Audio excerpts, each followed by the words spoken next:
Bonjour, c'est Parménie. Bienvenue sur cette nouvelle vidéo. Mon prénom c'est Adeline. Je fais une petite vidéo rapide là. Je viens de tourner un podcast en anglais en tricot et du coup je suis bien lancée. C'était un peu laborieux donc du coup j'ai bien envie de parler. J'ai pas les enfants parce qu'on est mercredi matin, donc c'est encore bon pour les mercredis matins tranquilles cette année, et l'année prochaine normalement c'est mort. Aujourd'hui, je voulais faire une petite vidéo de présentation de la blouse Sésambre. Alors, je sais que c'est pas franchement une nouveauté, donc moi c'est juste pour vous présenter comme quand on fait un article de blog, sauf que moi je fais pas de blog, donc je vous présente ce que j'ai fait au niveau de la couture. Je sais que ça peut donner des idées, et puis il y a peut-être des gens qui connaissent pas. En plus, il y a Anne Cardiles qui fait un Black Friday sur ses patrons, 30% sur tous ses patrons. Donc à mon avis, quand vous verrez cette vidéo, le Black Friday sera passé. Mais si jamais du coup vous avez craqué sur la Sésambre, bah pourquoi pas.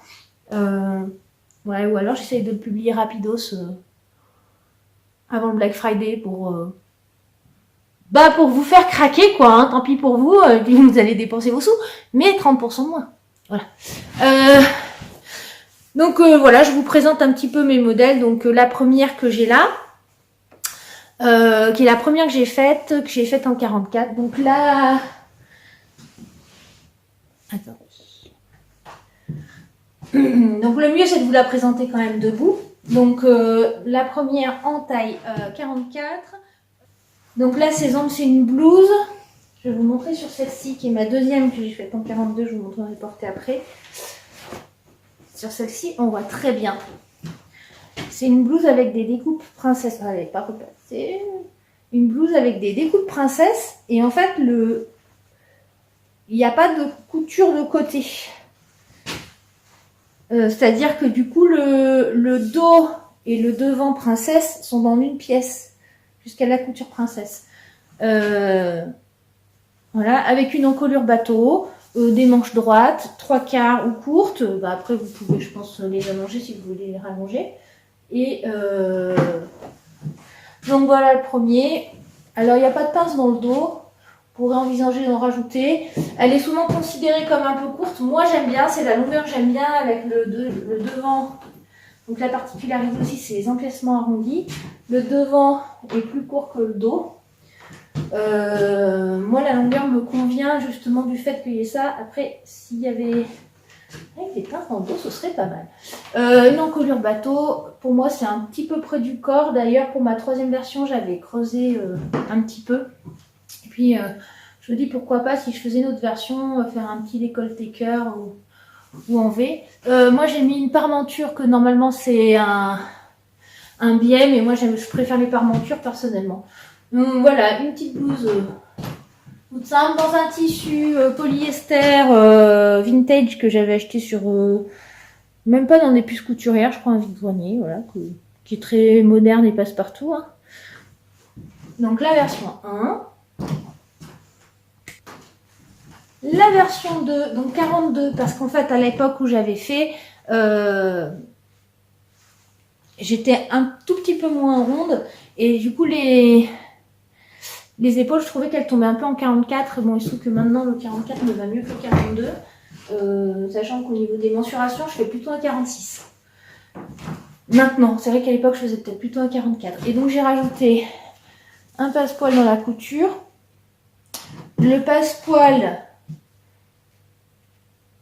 dans la couture, il continue sur le devant. En fait, il est posé sur le devant. Et puis, celui du dos, il est indépendant.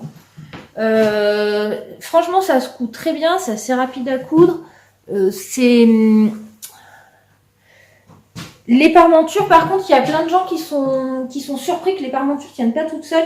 C'est bien marqué dans le patron, les parmentures tiennent pas toutes seules. Hein. Ils disent bien soit de surpiquer, soit de faire une couture invisible. Donc sur ce modèle-là, j'ai fait une couture invisible. Celle-ci peut-être un petit peu. Surtout celle-ci, elle est un peu. Le 42 en haut, ça va, mais du coup, au niveau des hanches, c'est un peu juste. Donc, la version d'après, il me semble que j'ai dû l'élargir un peu sur le bas pour faire un 44 en bas. Voilà. Et ce qui fait que du coup, ça remonte et ce qui fait que ça donne l'impression d'être vraiment court.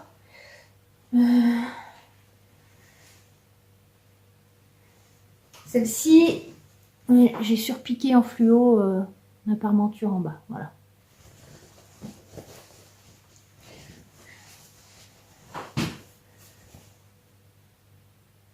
Voilà. J'ai surpiqué même 2 fois. Hein. J'ai surpiqué à ras et j'ai surpiqué... Et sur celle-ci, j'ai pas du tout surpiqué parce qu'avec le passepoil, je voulais pas surpiquer. Voilà. Je vous montre la 3e version. Version en flanelle de coton, au coton gratté, ou pilou à carreaux. Ça, j'ai dû l'acheter aussi. Ou peut-être chez Toto. Je sais plus. Et celle-ci, ce qui est marrant, c'est que j'ai coupé les... J'avais pas beaucoup de tissu, donc j'ai coupé les manches dans l'autre sens.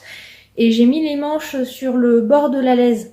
Vous voyez? Et du coup, j'ai la lisière. J'ai pas fait d'ourlet, j'ai la lisière. Je trouvais ça sympa.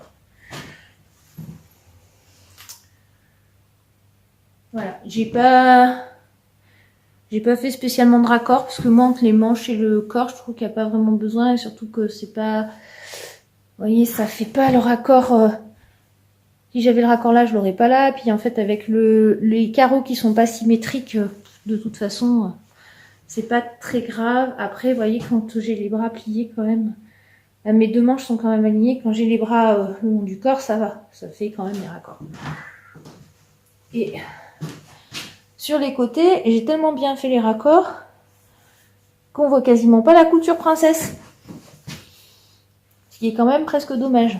On le voit mieux de ce côté parce que ça tombe sur une ligne verticale. Ouais, c'est de ce côté aussi. Mais voilà. Voilà, petite présentation rapide de la blouse Sésambres que j'aime bien. Voilà, un petit bout de peau là. Pour remonter le pantalon. Ouais, donc si vous aimez les tuniques plus longues, vous pouvez la rallonger, mais il faut pas avoir les hanches trop grosses parce que ça bloque un peu. Ou alors il faut faire des pinces dans le dos. Ou alors faut évaser, mais du coup avec les princesses, c'est pas forcément évident d'évaser vers le bas. Il faudrait peut-être évaser plutôt le devant à ce moment-là. Pas tellement les dos, mais plutôt le devant, évaser le devant. Voilà. J'espère que ça vous a plu. N'hésitez pas à vous abonner, à commenter, à mettre des likes et à bientôt.